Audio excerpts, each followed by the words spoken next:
Dans une séquence vidéo précédente, nous avons vu les tableaux dynamiques à une dimension, c'est-à-dire des tableaux dynamiques de valeur, comme par exemple les différents âges des étudiants de ce cours. Comment faire si l'on veut représenter des tableaux à plusieurs dimensions, donc comme par exemple le tableau de toutes les notes de tous les étudiants à tous les devoirs.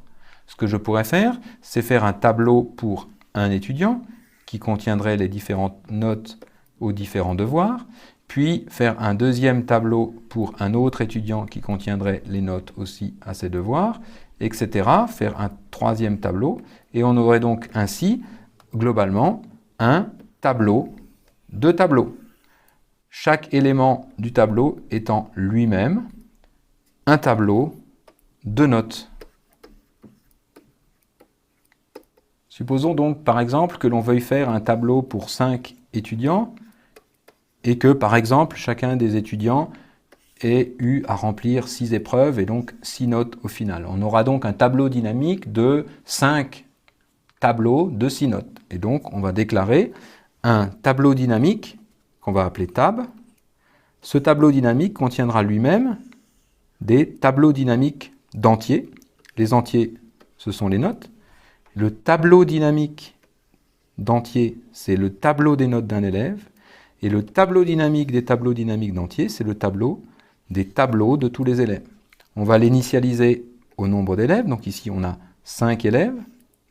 Et chacun de ces 5 éléments est lui-même quoi? Lui-même un tableau dynamique d'entiers, pour représenter les notes, qui contient 6 notes. On a donc au final un tableau dynamique qui contient 5 tableaux dynamiques de 6 notes.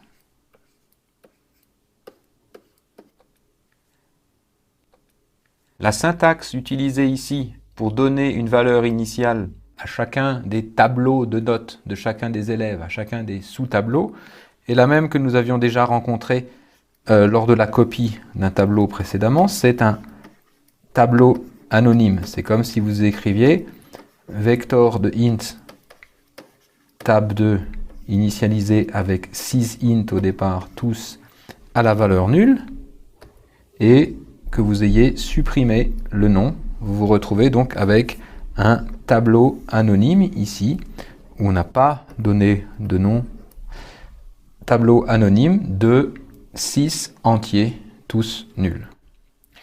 Si je regarde donc maintenant le tableau dynamique d'entiers que l'on a déclaré ici, qu'on a appelé tab, tab de i est donc un élément de ce tableau dynamique qui correspond à un tableau de notes. Tab de i est donc lui-même un tableau dynamique d'entiers qui correspond bien au type que l'on a donné ici, tableau dynamique d'entiers, et à la valeur initiale qu'on a donnée ici. Tab de i, tab de 0 par exemple, c'est ce tableau ici de 6 entiers. Et tab de ij, c'est l'élément à la position j, c'est-à-dire le j plus unième élément du tableau tab de i. Donc si je prends le tableau ici, tableau dynamique d'entier, que je prends tab de i est lui-même un tableau dynamique d'entier, dont je cherche le j plus unième élément, l'élément à la position j. On a donc l'habitude de représenter tab de ij comme étant l'élément à la i plus unième ligne et j plus unième colonne. Mais il ne faut pas oublier qu'on a ici un tableau dynamique de tableau dynamique d'entier. L'aspect tableau dynamique des lignes est toujours présent. Ça veut dire que chacune des lignes peut elle-même avoir des éléments qui se rajoutent ou qui s'enlèvent.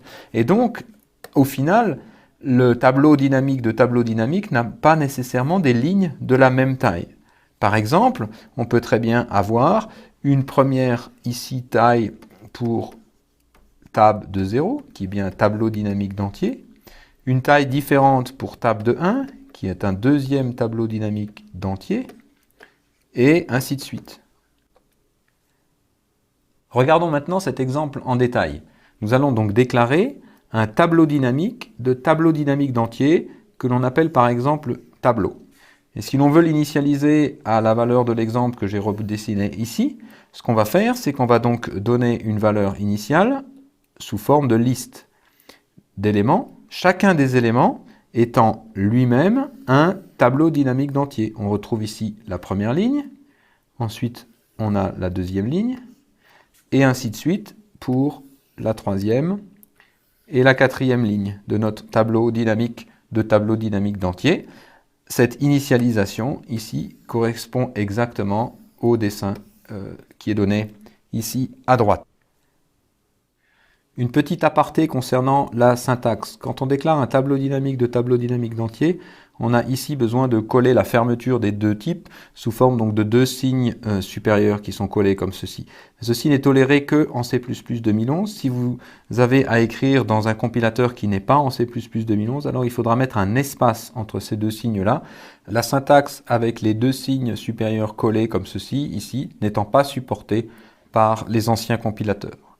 Regardons maintenant comment on peut parcourir ce tableau. Pour cela, on va utiliser une boucle à la C++ 2011 avec donc les deux points, le tableau que l'on veut parcourir, ici qui est tableau, et la déclaration de la variable qui va parcourir les lignes. On va l'appeler ici naturellement ligne, ce qui va nous permettre donc de parcourir ligne à ligne.